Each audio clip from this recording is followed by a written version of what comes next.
ये है नेटवर्क 33। दोस्तों, आज की कहानी हमें भेजी है हमारे एक सब्सक्राइबर आरती जी ने। तो सबसे पहले आरती जी, आपका बहुत बहुत धन्यवाद अपनी इस सच्ची घटना को हमारे साथ शेयर करने के लिए।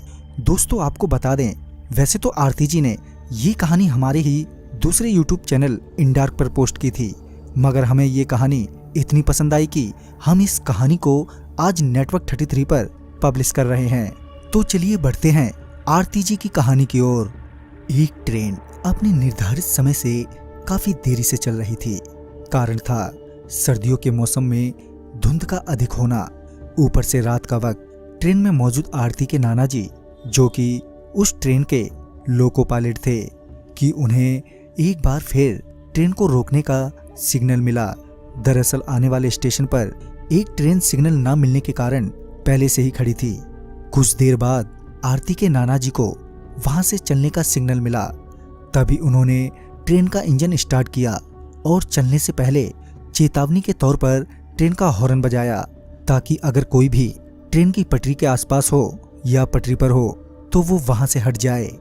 3 बार हॉर्न देने के बाद वो आगे बस चलने ही वाले थे कि उनकी नजर सामने पटरियों पर गई, जहां उन्होंने देखा कि पटरियों पर कोई लेटा हुआ है। यूं तो धुंध की वजह से कुछ साफ साफ नहीं दिख रहा था, मगर ट्रेन की लाइट से पता चल रहा था कि कोई तो है जो सफेद कपड़े पहने पटरियों पर लेटा है।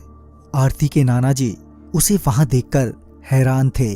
कायदे से तो उसे अब तक हॉर्न की आवाज सुनने के बाद पटरियों से हट जाना चाहिए था, मगर वो तो अपनी जगह से टस से मस ही नहीं हो रहा था। आरती के नाना जी ने ट्रेन के विंडो से उसे आवाज देते हुए कहा, अरे भाई, हॉर्न की आवाज सुनाई नहीं दे रही क्या? चलो अब हट भी जाओ पटरियों से। मगर उनके कई बार कहने के बावजूद भी वो वहीं ज्यों का त्यों ही पड़ा रहा। अब आरती के नाना जी को गुस्सा आने लगा था।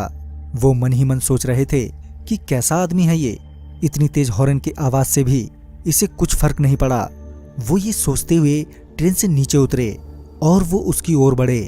जब आरती के नाना जी उसके करीब पहुंचे तो उन्हें पता चला कि वो एक 15 से 16 साल तक का लड़का है। आरती के नाना जी ने फिर से उस लड़के से कहा, तुम्हें मेरी ही ट्रेन मिली है मरने के लिए? ये बोलते हुए आरती के नाना जी आगे बढ़ ही रहे थे कि वो लड़का एकदम से खड़ा हो गया। उस लड़के को खड़ा होता देख आरती के नाना जी भी एकदम से रुक गए। आरती के नाना जी अभी उस पर चिल्ला ही रहे थे कि वो लड़का अजीब सी चाल में उनकी ओर बढ़ने लगा। पहले तो वो लड़का अपनी मुंडी झुकाए हुए आरती के नाना जी की ओर बढ़ रहा था। जब वो आरती के नाना जी के करीब पहुंचा तो उसने अपनी मुंडी ऊपर की तो उसकी नजर सबसे पहले आरती के नाना जी के गर्दन पर गई। वो लड़का आरती के नाना जी की गर्दन की ओर घूर ही रहा था कि तभी ट्रेन में मौजूद आरती के नाना जी के सहकर्मियों की चिल्लाने की आवाज उन्हें सुनाई दी। जब उन्होंने पीछे मुड़कर देखा तो पाया कि उनके साथी उन्हें ट्रेन में तुरंत ही वापस आने के लिए कह रहे हैं। साथ ही वो सारे काफी डरे हुए भी लग रहे थे। आरती के नाना जी समझ नहीं पा रहे थे कि अचानक ही उनके साथियों को क्या हो गया। उन्होंने अपने साथियों को जवाब देते हुए कहा, हाँ हाँ आता हूं, पहले इस लड़के से तो निपट लूं। यह कहकर वो वापस सामने की ओर मुड़े तो वो लड़का उनसे काफी दूर खड़ा था और उन्हें घूर रहा था। आरती के नाना जी का गुस्सा अभी शांत नहीं हुआ था, मगर पहले ही उन्हें काफी देर हो चुकी थी और वो अब और देर नहीं कर सकते थे।